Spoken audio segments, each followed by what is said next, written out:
Hey guys, it's Cloudy. How are you all? Today we're going to be talking about the shoujo genre. I wanted to take a bit of a dive into the shoujo genre to highlight some of the categories that a lot of series have fallen into. I'm going to be talking about 4 different categories today. It doesn't mean that shoujo is limited to these 4 categories, but I would say that if you are new to shoujo, or if you're looking for something trendy to watch recently, or you want to check out some of the classic shoujo shows, we're going to be going through all of those today. Shoujo is a demographic that denotes series, stories that are targeted towards young women. Because it's targeted towards young women, there is an element of self-growth and self-development, and very oftentimes romance. A lot of the romance tropes actually typically overlap into shoujo as well. Things like the love triangle, a lot of blushing, a lot of getting flustered on the inside, grabbing someone's hand, budding friendships, or jealousy. A lot of these sorts of things are explored in shoujo series. Shoujo manga is targeted towards a female audience, so certain shows that have boys love elements, or even shows that are like banana fish, can be categorized as shoujo. And a lot of times shoujo will follow the young woman or protagonist's inner emotional world and the sort of emotional developments that come with a certain period in their age. So today we're going to delve into 4 different shoujo categories. The first is general classic shoujo. The second is high school slice of life. The third is high school with a dramatic comedy twist. And the 4th is otherworldly. And then we're also going to talk about some isekai shows that have a shoujo audience recently, that have come up in almost every anime season in the last year. So first of all, let's get into the classic shoujo. This is shoujo that was released in the late 90s and the early 2000s. It includes shows like Fruits Basket, Fushigi Yugi, Kaichou wa Maid-sama, Ouran High School Host Club, and Kimi ni Todoki, just to name a few. They are typically the shoujo shows that come up right away if you Google shoujo, and if you ask any shoujo viewer, most of the time they've already watched those. These shoujo shows have a lot of typical elements that I discussed in the intro, but I feel like their art style is quite stylized according to the period. A lot of classic shoujo shows, they are stylized after the manga, and a lot of manga usually portrays shoujo characters with exaggerated facial expressions that are really related to their emotions, and also elongated body proportions. I would say most iconically we can see like Sailor Moon. The original Sailor Moon designs had very long legs, very like slender bodies. And even if you look at something like Clamp, who is the group of artists who created Cardcaptor Sakura and a lot of other popular series, they also have like a similar slender kind of motif to their character design. There are some magical girl shows that are also considered classic shoujo, like I said, Sailor Moon and Cardcaptors, Tokyo Mew Mew, Precure, Shugochara, Kami-sama Karin. I would say that anything that kind of evokes a sense of nostalgia, those would be categorized in classic shoujo. And of course, it has to have some sort of enduring legacy that people would still talk about these shows up till today. The second category I wanted to talk about is the high school slice of life shoujo category.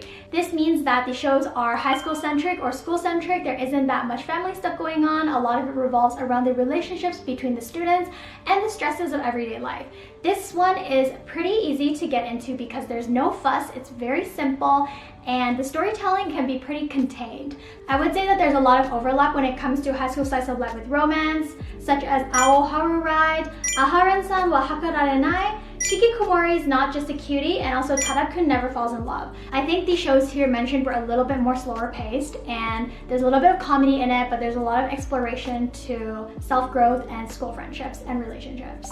The third category I want to talk about is high school, but with a really comedic twist. So I'm talking about really high energy shows that have dramatized comedy, and the comedy becomes a really big part of why the show is very attractive, with a little bit less deep emotional exploration. So for this category, I'm thinking of Gekkan Shoujo Nozaki-kun, Romantic Killer, Komi-san Can't Communicate, Kaguya-sama Love is War. I think these shows all have sort of like out-of-pocket comedy writing. There's certain really over-exaggerated expressions and reactions, and there always seems to be some sort of comedic twist when it comes to certain romantic situations. The next category is one of my favorite ones. It's otherworldly. So otherworldly can mix elements of shoujo along with romance and along with fantasy. For otherworldly shows, I really like Akatsuki no Yona, Akagami wa Shirayuki Hime and Nagi no Asukara. So I feel like this is fantasy elements that are not necessarily isekai. They have the really refreshing and fresh elements of shoujo. The characters are on their way to save the kingdom or go on some adventure or go on some big world-changing journey. And I sort of like the world building aspect because it adds a lot to the series. Now I wanted to brush on isekai and how it's become so much more popular when it comes to shows that are targeted to a female audience.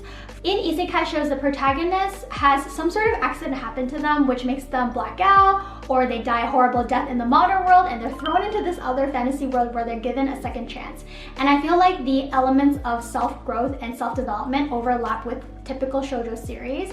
Isekai always puts the protagonist on a path of change, whether it's physical change or emotional change or they're affecting the world changes. For example, we have My Next Life as a Villainess, All Routes Lead to Doom. I think this was like the really main show that spurred this whole trend of isekai for female audiences in the anime seasons. And also, I'm a Villainess, so I'm Taking the Final Boss, which has some flavors of romance in it with her and the final boss villain. And also Dr. Elise, the royal lady with the lamp. This raises the question as to whether or not otome games or reverse harem games can be also considered shoujo. A lot of times the protagonists that are in otome games don't tend to have that much of a personality because they're meant for you to self-insert. When they are adapted from the original visual novel game, there aren't really many characteristics to that main girl character. She's just meant to be a lens for the player to walk through the story. So I wonder if certain otome shows or reverse harem shows can be considered shoujo. Even though they have shoujo elements, they might not necessarily fall under the typical perception of shoujo. There are some characters in otome games that have a lot more agency, or they have their own story, or they have to reveal some secret about themselves, and I feel like those protagonists can be quite relatable to female audiences. And a lot of times I felt like the main character in a lot of visual novels and otome anime tend to be active helpers towards the other characters to help the male protagonists or other side characters solve their problems versus having the main character experience any growth herself. I hope you got some anime recommendations and also